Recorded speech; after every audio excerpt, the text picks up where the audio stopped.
C'est le 20 octobre prochain que François Legault va annoncer qui va faire partie du Conseil des ministres de la coalition Avenir Québec. Ces décisions-là sont souvent prises à l'abri des regards, ce qui fait que très peu d'informations ont fuité pour l'instant. Mais comment on décide qui seront les prochains ministres qui vont prendre des décisions pour les prochains 4 ans?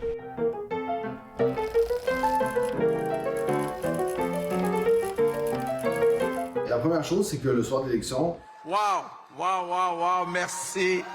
on a vu le nombre de députés qu'on avait disponibles. Et depuis ce temps-là, il y a des discussions autour du premier ministre à savoir combien de gens on a. Est-ce qu'on veut une parité homme-femme? La réponse est oui. Quelles régions seront représentées? Idéalement, le plus de régions possible. À partir de là, on se fait une shortlist. Pour nommer le conseil de ministre, il y a des gens qui entourent M. Legault. Et autour de M. Legault, il y a des gens en qui il y a une énorme confiance, particulièrement son chef de cabinet, Martin Koskinen. De ce que l'on comprend, M. Koskinen, depuis plusieurs semaines, travaille déjà sur le type de conseil de ministre qu'il visera. Bien entendu, il y a plusieurs conseillers autour du premier ministre qui se sont assis sur cette question-là et ils font des propositions au premier ministre qui, à ce moment-là, lui, dit s'il est d'accord ou pas, propose des modifications et ensuite on retourne à la table à dessin. Une fois que ça s'est décidé, on appelle les députés. Le téléphone va sonner, ils vont se faire dire de se rendre à un endroit précis. Probablement à Québec dans ce cas-ci. Souvent, c'est dans un hôtel parce qu'on ne veut pas que les gens se croisent, puis on ne veut pas que ça soit su avant que ce soit annoncé. Donc, les gens vont se déplacer de façon secrète, vont rentrer dans une première salle où le premier ministre leur dira « Voici le poste que je vous propose ». Bien entendu, les gens vont l'accepter. C'est assez rare que les gens le refusent.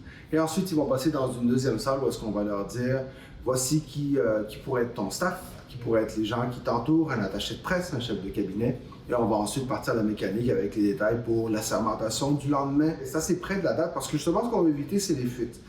Vous allez en voir dans le journal. Donc, jeudi matin, vous allez lire les différents médias. Il y aura des fuites à ce moment-là parce qu'il y a des choses d'abord où est-ce que c'est normal pour éviter que tout se sache, on doit en donner un peu. Et il y a des gens qui, malheureusement, parlent trop. Mais en même temps, on essaye le plus possible de garder la composition du conseil de ministres secrète jusqu'à la dernière minute, ce qui fait que les rencontres se font dans les 24 heures qui précèdent d'habitude. Les ministres seront en mode étude pendant les prochaines semaines parce que lorsqu'on rentre, on a beaucoup de briefings, beaucoup de choses à apprendre. Il faut savoir que les ministres ne sont pas nécessairement des spécialistes de leur domaine, mais sont des gens qui sont là pour prendre des décisions, conseillés par beaucoup de monde. Donc, ce sera le début de beaucoup de travail pour les 28 ou 30 qui seront nommés au Conseil des ministres.